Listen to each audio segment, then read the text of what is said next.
وَلَمْ يُولَدْ وَلَمْ يَكُنْ لَهُ كُفُوًا أَحَدٌ. Bu böyük siyasi bir mənaya daşıyan ayədir, fəlsəfi ayədir. Bu ayədə Allah məfhumu demək olar ki, bəşəriyyət üçün açılır. O, müsəlmana müraciət edir. Deyir ki, Allah təkdir. Yəni, sözsüz ki, Allah məfhumu tək olar. Vallahu samad. Samad sözü böyük, güclü, möhtəşəm və s. çox mənalı bir sözdür.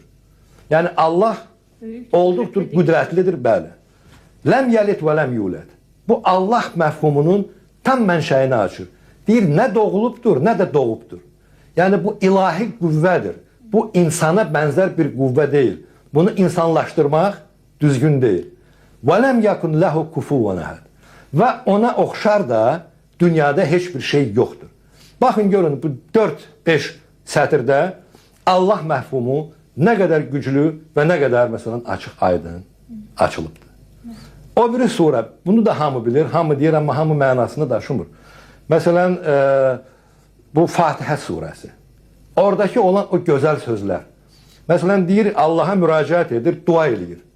Deyir ki, ehdinə sıratəl müstəqim, sıratəl-ləzinə ən'amtə aleyhim, qeyrəl məğdubi aleyhim, və lə dallin. Müsəlman Allaha müraciət edir, deyir ki, məni sənin deməli mərhəmət etdiyin, yaxşılıq etdiyin insanların yolu ilə apar, düz yolla apar. Qəzəb etdiyin insanların və azğınların yolu ilə məni aparma.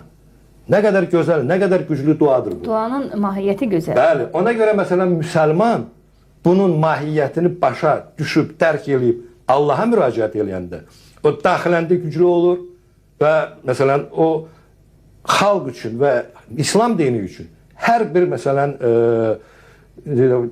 hər bir addıma, hər bir işə hazırdır. İslam adı ilə mən Əlcəzairdə xidmət etmişəm. Mən Əlcəzair xalqına böyük hörmətim var. Əlcəzair xalqı 1 milyon qurban verdi. İslam bayrağı altında Fransanın əleyhinə vuruşaq. Bu dəqiqə məsələn Çeçenistanda Çeçenlər Allaha, İslama olduqca sadiq adamlardır. Özlərini mücahid elan edib ölümdən qorxmadan döyüşürlər. Bütün dünya bilir ki, onlar kimi cəsarətli döyüşkən bəlkə də yer kürəsində yoxdur.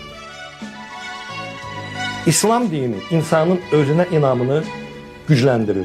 Məsələn, bu dəqiqə qərbdə müasir sivilizasiyanın iyrənc tərəfindən iyrənən adamlar İslamı qəbul edir. İngiltərədə minlərlə adamlar, bəlkə də 10 minlərlə adamlar İslama keçiblər. Məsələn, mən hesab edirəm ki, bu Məhəmməd Əlinin, Cassius Clay'in atdığı addım İslama böyük bir xidmətdir. Çünki o böyük bir məsələn, sport boksçu olubdur. Bütün dünya onu tanıyıbdır, müsəlmanlığa keçib. Taysonun özü də müsəlmanlığa keçib, bəli. Həbsxanada. Bəli, həbsxanada o da müsəlmanlığa. İslam dininin gücü bundadır. Və